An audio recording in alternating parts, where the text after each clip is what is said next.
რეფერენდუმი, რომელმაც ევროპის დღის წესრიგის შეცვალა ევროპელი ლიდერების საგანგებო შეხვედრებისთვის ემზადებიან გერმანიის კანცლერი ორშაბათიდან ევროპული საბჭოს პრეზიდენტს, საფრანგეთის პირველ პირს და იტალიის პრემიერს იბარებს. ჩართვა ევროპის პოლიტიკური დედაქალაქიდან ქეთი ქარდავა ისაუბრებს ახლა ბრიუსელიდან. ევროპული საბჭოს და ევროკომისიის წინ დილიდან უამრავი ჩემი კოლეგა არის შეკრებილი. ჟურნალისტების ასეთ რეჟიმში მუშაობა განსაკუთრებულ შემთხვევებში ხდება ბრიუსელში. 24 ივნისი კი ამის ყველანაირ საბაბს იძლევა. 24 ივნისი ბრიტანეთის მოსახლეობის არჩევანი, რეფერენდუმის შედეგები და ევროკავშირის ლურჯი დროშიდან ერთი ყვითელი დროშის გაქრობა არა მარტო სიმბოლურად, არამედ პირდაპირ მნიშვნელობით გამოხატავს იმ ახალ რეალობას, რომელთაც გაიღვიძა დღეს ევროკავშირმა, ევროკავშირის წევრი სახელმწიფოების ლიდერებმა და რა პრობლემების და ახალი გამოწვევების წინაშე აღმოჩნდნენ ისინი. ექსპერტები ბრიუსელში ამბობენ, რომ ვერც ერთი ლიდერი ვერ იტყვის, რომ არ იყო ეს მოსალოდნელი, ან მათთვის იყო სურპრიზი, ვინაიდან თავად ბრიტანეთის პრემიერ-მინისტრი ამ ბოლო პერიოდში, როდესაც ევროკავშირის სამიტებზე ჩამოდიოდა, ერთადერთი საკითხი, რაზეც ის საუბრობდა ლიდერებთან და კოლეგებთან, იყო მოსალოდნელი ბრიტანეთის მოსალოდნელი გასვლა ორგანიზაციიდან. თუმცა ევროკავშირის ლიდერების ორგანიზაციის პოზიცია ასეთია, ეს გამოჩნდა მათი განცხადებებიდან, რომ მათ გააკეთეს ყველაფერი იმისათვის, რომ ბრიტანეთი შეენარჩუნებინათ ორგანიზაციაში, თუმცა რადგან რეფერენდუმის შედეგი არის ისეთი, როგორიც არის, ეს არის სუვერენული სახელმწიფოს გადაწყვეტილება, ამიტომ თითქმის ყველა ლიდერმა დღეს უკლებლივ დააფიქსირა პოზიცია, რომ არ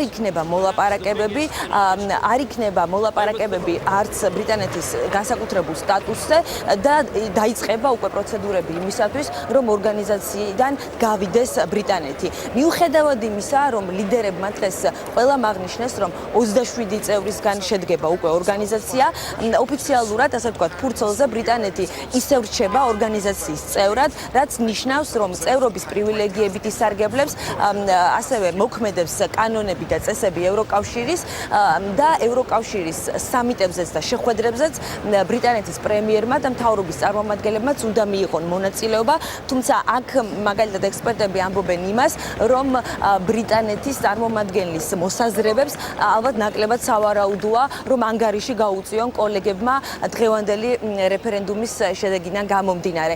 სოციალურ ქსელებში აქტიურად არის საუბარი იმაზე, თუ რა სირთულეების წინაშე შეიძლება აღმოჩნდნენ ბრიტანელები, ბრიტანეთის მოქალაქეები და მთავრობა, მიუხედავად იმისა, რომ ეს იყო უმრავლესობის არჩევანი. მაგალითად, ეს პირველ რიგში ეხება ვაჭრობის თემას, თავისუფალი ვაჭრობა, ახლა უკვე იქნება დაფუძნებული თითოეულ წევრთან ინდივიდუალურ მოლაპარაკებაზე, რაც თუ გავითვალისწინებთ ევროპაში არსებულ ბიუროკრატიას, დღეს თავად ევროპული საბჭოს პრეზიდენტმაც განაცხადა, რომ ეს იქნება შეიძლება დაჭირდეს ამას 7-6 წელი, ამიტომ ეს რა თქმა უნდა ბრიტანეთში ბრიტანული ბიზნესისთვის და ეკონომიკისთვის სირთულეებს შექმნის, ასევე მაგალითად დასახელდა ღიაცის პრინციპი, პრობლემა თუ როგორ გადაიჭრება, რა არჩევანს გააკეთებენ, ვინაიდან ღიაცის პრინციპით სარგებლობენ ბრიტანული ავიაკომპანიები, ახლა კი გარკვეული შეზღუდვები მათაც დაუწესდებათ. ევროკავშირის უახლოესი სამიტი დაგეგმილია 29-30 ივნისს ბრიუსელში ელოდებიან დევიდ კამერონს და დღის წესრიგი უკვე შეიცვალა და ერთ-ერთი მთავარი საკითხი, რა თქმა უნდა, იქნება ბრეგზიტი და თუ როგორ უნდა გააგრძელოს ორგანიზაციამ სიცოცხლე, ასე ვთქვათ, იმ ახალ პირობებში, რომელიც შეიქმნა.